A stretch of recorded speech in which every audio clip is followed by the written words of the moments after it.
We are looking at the challenges of the climate crisis, which has already affected so many communities, replacing the people from their origin, looking at how they are now being forced to produce food the way we don't really want. So this is some of the challenges, the introduction of food production systems, which are totally against the environment, which are totally against the wish of the peasants, the small-scale farmers, the small fisher folks, the landless people.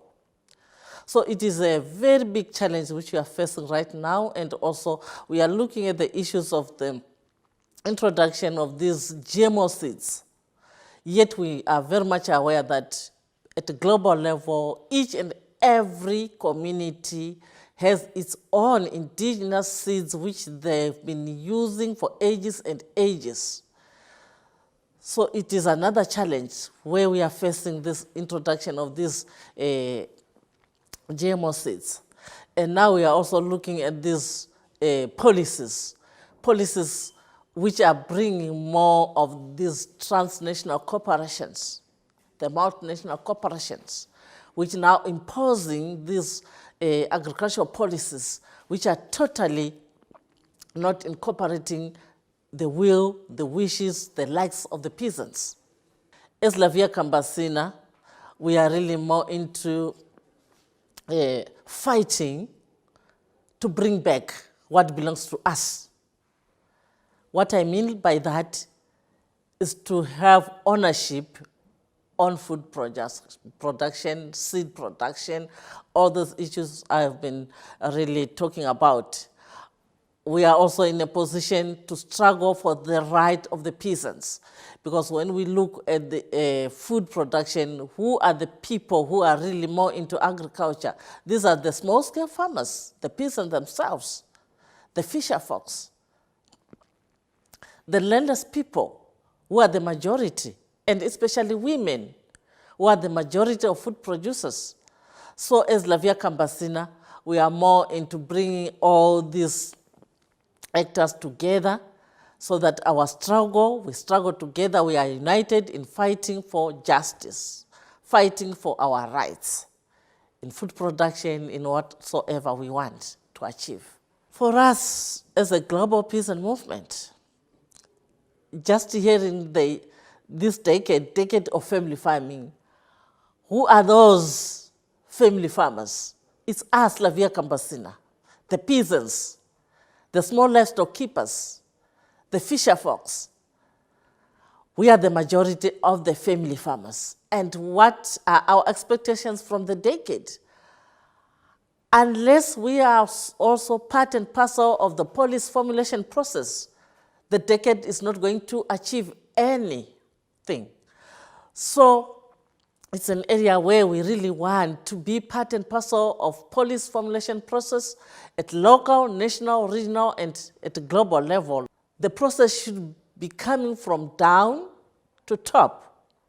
One, we are also looking at the decade of family farming as our space where we now bring whatever issues we have, whatever issues we want, and be able to identify who are the allies whom we want to work with to achieve the decade of family farming. Capacity building for the rest of the communities who are in the rural areas. And much of the information of the decade should really be simplified, that each and every actor is knowledgeable of the meaning of all the contents in this decade of family farming, so that it doesn't remain a document, an action plan of few people. We know very well the communication strategies where we really want to make use of the media, but which media do we really want, which will also recognize our role? So during the decade of family farming implementation, I think we really need to see the media which is really in support of the family farmers initiatives, which spread out exactly what we want and what we are doing. We don't want a media sector which is really, what can I say, which is segregative, which selects, which is so selective. But we really want to see a communication, to build a communication strategy where everyone is free to say out and the message is spread out as to our wish. Let me say that we are also happy as La Via Campesina because of the adoption of the Declaration for Peasant Rights and people working in the rural areas. It is 17 years of struggle for this declaration to be adopted.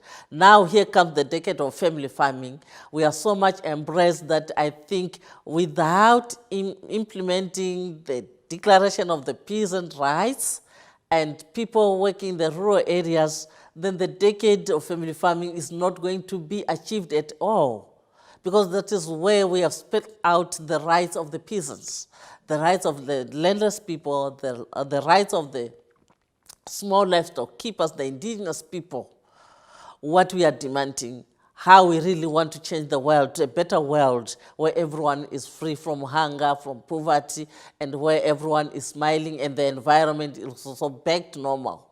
So we have built up a communication team which enables us to understand what the other region, the Spanish-speaking people, the French-speaking communities, the English-speaking, and right now in Africa we have Swahili. So all these people, the communication strategy which we have put into place in La Via Campesina, it's of much great importance, and there's no way we can work across the globe without these communication strategies which we are talking about. And regarding the implementation of the decade, it will be very important because we also be knowledgeable of what is happening around the world and how we can also pressurize maybe some of our governments, learning from other governments who have already started these processes. So communication is the best tool for everything.